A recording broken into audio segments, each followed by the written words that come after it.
Entonces la concupiscencia, después que ha concebido, da a luz el pecado, y el pecado, siendo consumado, da a luz la muerte. Santiago 1:15. Continuamos aquí estudiando Santiago, capítulo 1, estamos hablando ahora de la tentación.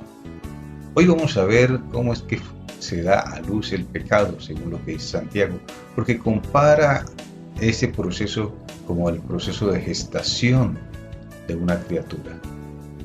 Para que una criatura se forme, se dé, nazca, se necesita un elemento interno que se llama óvulo, que está allí esperando una semilla particular.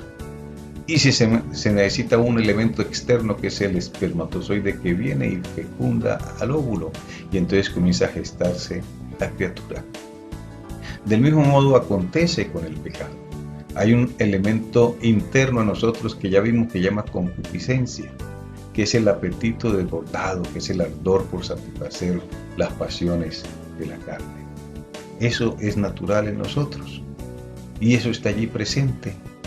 Y entonces hay un factor externo que es la tentación, es la incitación que plantea Satanás para hacernos cometer el pecado. Y cuando la tentación y la concupiscencia, cuando ese espermatozoide y ese óvulo se unen, entonces comienza a formarse, a gestarse el pecado. Porque nuestra mente comienza a ocuparse de ese acto y a decir, ¿cómo sería si yo cometiera este pecado? ¿Qué tan malo sería? ¿Cómo podría justificarlo?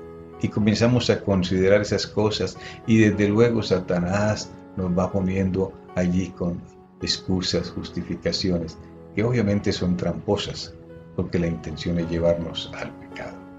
Ese es el momento preciso que tenemos nosotros para evitar que el pecado nazca. En lugar de dedicarnos a la maquinación de cómo podríamos manejar ese pecado, tenemos que reconocer que nos está conduciendo al pecado ese pensamiento, rechazarlo y buscar la protección de Dios para ser guarecidos durante la tentación. Así evitamos que nazca el pecado, porque ya sabemos, lo dice Santiago y lo dice Pablo y lo dice la Biblia por todas partes, que el resultado del pecado es la muerte, es la condenación, que el pecado no trae nada bueno a la vida. Así que es necesario que nosotros aprendamos a evitar que ese pecado sea dado a luz, que nazca. Hay que evitar eso, teniendo el cuidado de reflexionar e impedir ese proceso de gestación, esa unidad que se da entre la concupiscencia y la tentación. No le demos lugar a ese pensamiento, rechacémoslo y busquemos en Dios refugio para evitar caer en el pecado que nos generará muerte. Querido Padre Celestial, Señor, te damos gracias porque tú nos permites evitar la consideración del pecado. Nos has dado la herramienta necesaria, el pensamiento, el conocimiento de tu palabra para que sepamos cuando estamos pensando, maquinando el mal y entendamos que eso nos trae muerte porque nos trae pecado. Ayúdanos a ser prudentes y a fortalecernos en ti para evitar, Señor, la gestación del pecado en nuestra vida.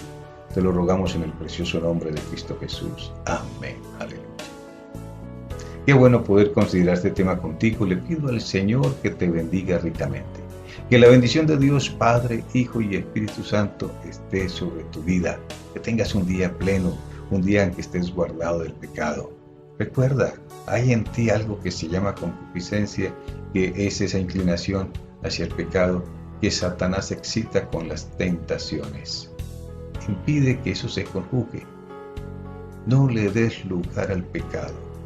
No pienses, no maquines en lo malo, sino rechaza ese pensamiento para que te mantengas vivo y para que te mantengas santo delante de Dios. Que Él te bendiga. Nos vemos en nuestro próximo momento devocional. Bueno, eso sí, si el Señor así nos lo permite.